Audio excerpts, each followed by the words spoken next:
And we do know this is not the best way to make the best violin, but that is certainly the way we can improve the sound of violin somehow.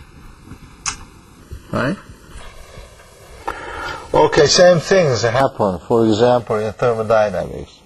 James Watt invented steam turbine, but he didn't learn the thermodynamics first law, second law.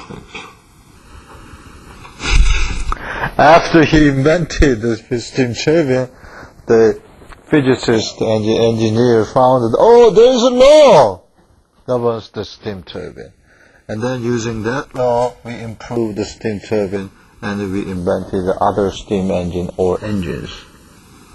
So, it's worth to understand the vibration of violin using mathematical way.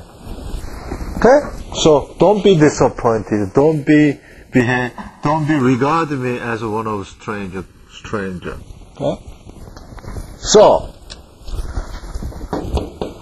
that requires, for example, this x0 equals 0. That means B2 cosine sigma x.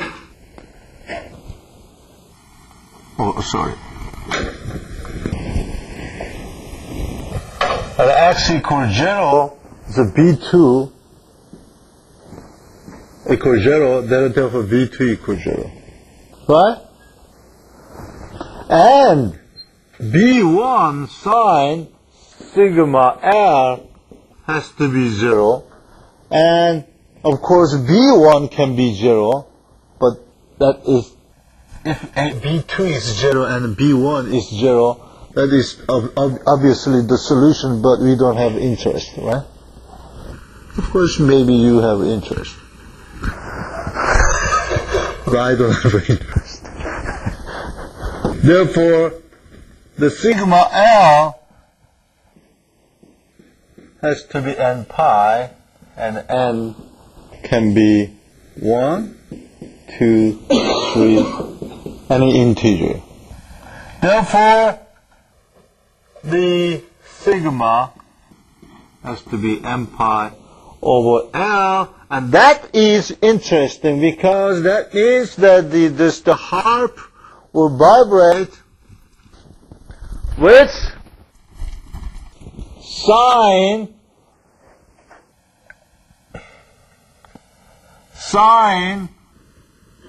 n pi over Lx, right? So means that therefore we could say Xx has to be B1 sine n pi over Lx, right? And because it depends on n, that is the integer, then it is natural to write this is xn. And instead of writing B1, this will all depends on n. So I was right.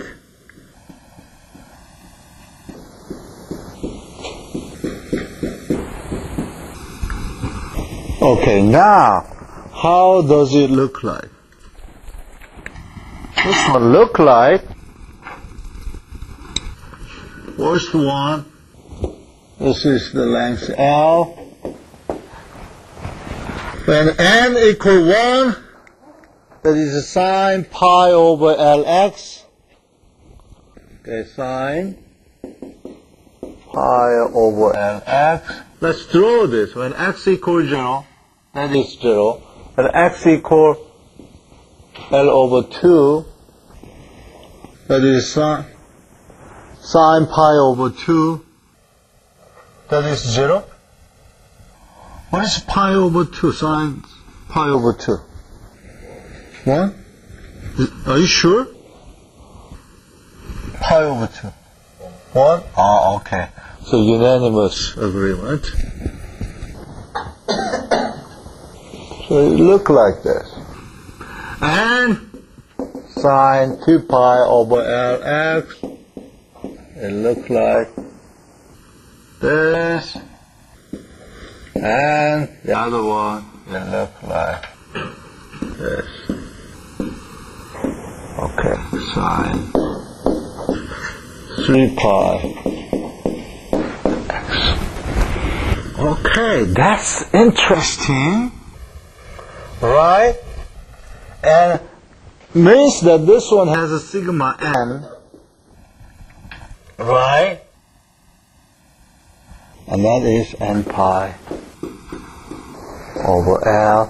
And this sigma n has to be shared somehow with this, right? Meaning that each one has the frequency omega 1 and omega 2 and omega 3. Right? Right? So that means that each one has M1, K1, M2, K2, M3, K3. Okay, now the string is vibrating with this shape that has its own natural frequency. Huh? In other words, it looks like this string has independent distributed single degree of freedom system. Okay? Now, let's think. If I plug this point, then this mode will not be generated. Right? Because it has a nodal point over here. But this mode will be generated. What about the other mode? Sine 4 pi over Lx. That mode will not be generated. Right? Understand? Understand?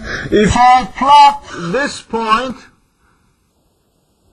if I hit this point, and this mode will not be generated. Therefore, this frequency will not be generated. Right? So, meaning that if the player, depending on where the player excites, some frequency component will not be excited. Some frequency component will be generated. So what is the position where you can generate any kind of frequency component?